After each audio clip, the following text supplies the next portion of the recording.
Assalamualaikum warahmatullahi wabarakatuh. Alhamdulillah, dalam video ini, cikgu akan mengajar pendidikan akhlak darjah 6. Sebelum kita memulakan pembelajaran, marilah sama-sama kita memulakan dengan bacaan doa. Bismillahirrahmanirrahim.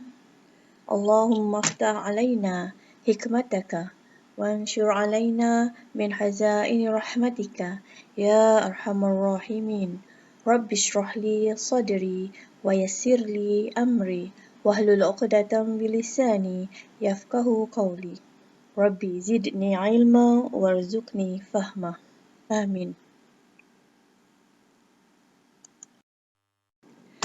Baiklah, saya akan mulakan pelajaran 1 untuk pendidikan akhlak yang bertajuk Ilmu Akhlak.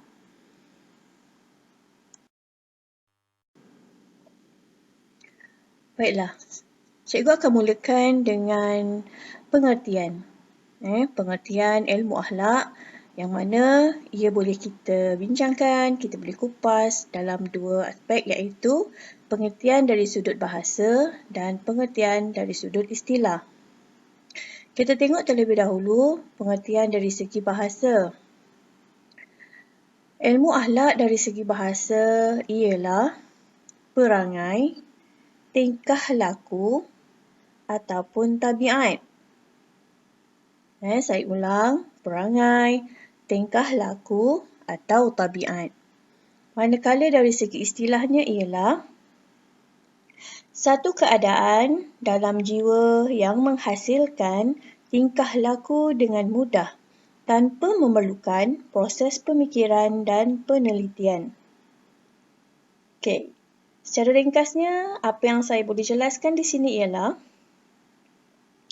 apabila perbuatan ataupun tingkah laku yang terhasil itu sama ada yang baik dan terpuji menurut syarak, akal, maka perbuatan itu akan dinamakan akhlak yang mulia ataupun disebut sebagai mahmudah.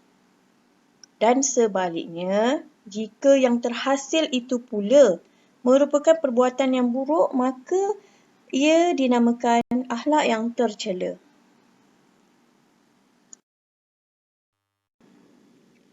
Okey, untuk seterusnya, saya akan jelaskan tentang sumber ambilan ilmu akhlak. Okey, agama Islam mempunyai 4 sumber yang utama, iaitu yang pertama Al-Quran, yang kedua As-Sunnah, yang ketiga Ijma' dan yang keempat Qiyas. Di mana keempat-empat sumber ini menjadi pegangan dalam penentuan segala urusan sama ada di dunia dan juga di akhirat. Dan keempat-empat sumber ini juga merupakan sumber akhlak Islamiah. Dalam Al-Quran juga Allah Ta'ala ada memuji Rasulullah SAW. Kerana apa? Kerana Rasulullah memiliki akhlak yang sangat baik dan terpuji. Baiklah, kita tengok sumber ambilan yang pertama, iaitu Al-Quran. Al-Quran ni seperti yang kita tahu merupakan satu cara hidup. Ia merangkumi tata cara hidup dan sebagainya. Dan Al-Quran ni sebenarnya bukan sahaja tepat, bahkan lengkap dengan petunjuk bagi memandu seseorang, kehidupan seseorang itu ke arah yang lebih baik dan yang pastinya berlandaskan syariat. Okey, kita terus kepada sumber yang kedua, iaitu As-Sunnah. As-Sunnah ni merupakan segala sesuatu yang diamalkan oleh Rasulullah SAW yang merupakan perbuatan, ketetapan, kepribadian, akhlak, perilaku baginda dalam memenuhi kehendak Allah di dalam Al-Quran. Okey, untuk sumber yang ketiga, sumber ijma'. Sumber ijma' ni merupakan tahap yang ketiga. Yang mana ijma' ni boleh kita, secara ringkasnya, boleh kita artikan sebagai kesepakatan ataupun persetujuan. Kesepakatan dan persetujuan yang dicapai oleh para ulama, para ilmuwan yang bijak pandai, di mana persetujuan dan ketetapan ini adalah sesuatu yang mereka persetujui di dalam menetapkan hukum-hukum di dalam Islam. Selain daripada itu, ketentuan perihal arahan, ketentuan perihal larangan, yang mana ianya adalah perlu selari dengan Al-Quran dan hadis Rasulullah SAW. Okay, dan yang keempat, kias. Kias ni kalau kita tengok, ia merupakan sesuatu yang boleh diartikan sebagai mengukur, membanding dan menyamakan antara dua hal yang berkaitan. Ataupun ia juga boleh disebut sebagai menyamakan hukum bagi sesuatu perkara yang baru yang belum ada pada masa sebelumnya dengan perkara-perkara yang sedia ada. Ini adalah keterangan tentang sumber ambilan ilmu akhlak. Okay, kita pergi kepada seterusnya. Ini pula adalah kepentingan mempelajari ilmu akhlak. Kita berkewajipan untuk mempelajari ilmu akhlak dan apa kepentingannya? Sama-sama kita tengok kat sini. Okay, kepentingan yang pertama. Sebenarnya ini adalah saya dah ringkaskan ya. Berpandukan kitab juga. Saya dah ringkaskan. Dan yang kita tengok kepentingan yang pertama iaitu berfungsi sebagai panduan hidup. Okay, sebenarnya ilmu akhlak ni berfungsi sebagai panduan kepada manusia, kepada kita semua. Untuk apa? Untuk kita menilai, untuk kita dapat tentukan suatu tindakan. Sama ada tindakan yang kita ambil tu adalah baik ataupun buruk. Itu yang pertama. Okay, yang kedua, kepentingan yang kedua. Sebagai usaha melakukan akhlak yang baik.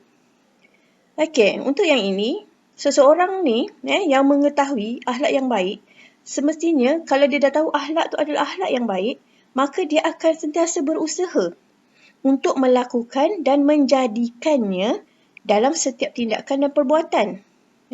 Yalah, dia dah tahu benda tu baik, pastinya dia akan nak buat. Dan sebaliknya, apabila dia mengetahui akhlak itu adalah akhlak yang buruk, akhlak yang keji, maka hendaklah ditinggalkan. Itu untuk yang kedua. Okay, seterusnya kita pergi kepada kepentingan yang ketiga. Kepentingan yang ketiga ni adalah membentuk kemurnian dan kesucian diri. Okay. Akhlak ni sebenarnya boleh membentuk kemurnian dan kesucian diri seseorang dari dalaman. Di mana daripada dalaman itulah akan melahirkan tindakan yang terpuji. Sekaligus dapat membentuk masyarakat yang hidup harmoni, hidup aman, damai. Okay, seterusnya kepentingan yang keempat, berguna untuk mewarnai pelbagai aktiviti dalam kehidupan. Okay, untuk yang ini, akhlak terpuji ni berguna dalam mewarnai pelbagai aktiviti kehidupan tanpa mengira bidang masing-masing. Okay, sebaliknya akhlak yang tercela pula akan membawa seseorang itu kepada keruntuhan moral. Dalam masa yang sama, bila dah keruntuhan moral, dia akan menyebabkan berlakunya pelbagai kerosakan, pelbagai bencana, terutamanya di atas muka bumi ini. Okay, dan yang kelima, dapat mempengaruhi kehidupan seseorang serta seluruh kehidupan. Okay, akhlak yang mulia ni sebenarnya bukan hanya dirasakan oleh individu, oleh seseorang. Tetapi bahkan akhlak yang mulia ini juga sebenarnya dirasai dalam seluruh kehidupan. Iaitu kehidupan berkeluarga, jiran tetangga, lebih meluas lagi, masyarakat, negara, secara keseluruhannya lah. Okey, dan akhir sekali yang keenam, mengelakkan daripada kerosakan dan kekacauan dalam masyarakat. Yang ini, kehidupan manusia ni sebenarnya, jika tidak dipandu dengan akhlak yang mulia, ia akan menyebabkan berlakunya kerosakan, berlakunya kekacauan dalam masyarakat. Kalau tak dibendung lah. Kalau tak dibendung, akan menyebabkan kemusnahan. Tak kira lah di mana-mana sahaja. Di daratan, di lautan. Kan? Daripada kesan daripada akibat perbuatan manusia itu sendiri. Sebab itulah pentingnya kita ni mempelajari ilmu akhlak. Okey, seterusnya kita akan pergi kepada kelebihan mempelajari ilmu akhlak. Okey, ini adalah perkara yang akhir untuk kita bincangkan dalam pelajaran ini, pelajaran 1 ni, iaitu kelebihan mempelajari ilmu akhlak. Okey, apa sebenarnya kelebihan seseorang itu jika dia mempelajari ilmu akhlak?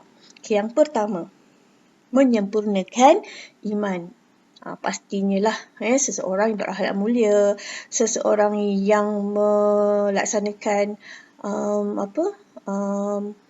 seseorang yang melaksanakan perkara-perkara sifat mahmudah, pastinya akan menyempurnakan iman seseorang.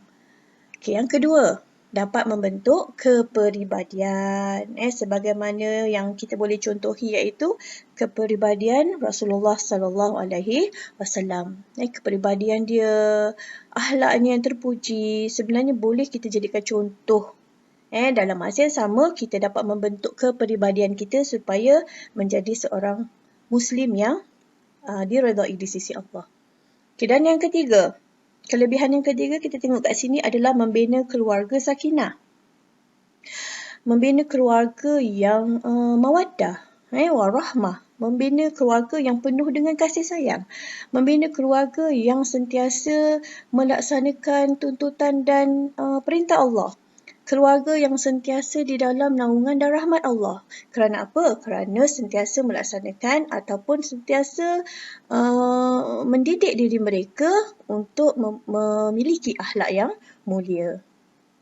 Okay, dan yang keempat, kelebihan yang keempat adalah membina pergaulan yang baik. Jika seseorang itu berakhlak mulia, dalam masa sama, dia dapat menjadikan seseorang itu menunjukkan sikap yang baik. Tak kiralah dalam apa situasi sekalipun, terutamanya dalam pergaulan. Dalam pergaulan ni meluaslah. Pergaulan dalam keluarga ke, sesama rakan, masyarakat dan sebagainya. Okay, yang kelima iaitu membina keharmonian hidup. Ini adalah lebih kepada kehidupan yang harmoni, terutamanya ialah kita hidup berjiran, bermasyarakat.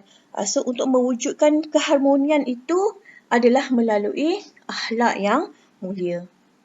Okay, dan yang keenam adalah merealisasikan pembangunan. Ini lebih kepada pembangunan yang sangat-sangat ingin dicapai, terutamanya dalam aspek pembangunan bangsa. Ialah kita pun merupakan terdiri daripada pelbagai bangsa. Dan dari situlah yang akan memastikan bahawa negara kita akan mencapai pembangunan. Salah satunya adalah dalam aspek akhlak ni tadi, akhlak yang mulia dan terpuji. Okay, yang ketujuh, mendorong ke jalan kebaikan. Ini kita tahulah bahawa akhlak yang mulia akan mendorong seseorang itu senantiasa melakukan kebaikan. Seperti mana yang ditetapkan dalam syariat Islam. Okey, dan akhir sekali adalah mengangkat martabat manusia. Okey, ini adalah kalau kita tengok bila sebut mengangkat martabat manusia, kita jangan terlalu mengejar, kedudukan kita dekat dunia ni macam mana. Aku ada pangkat, aku nak dihargai, aku nak disanjung dan sebagainya.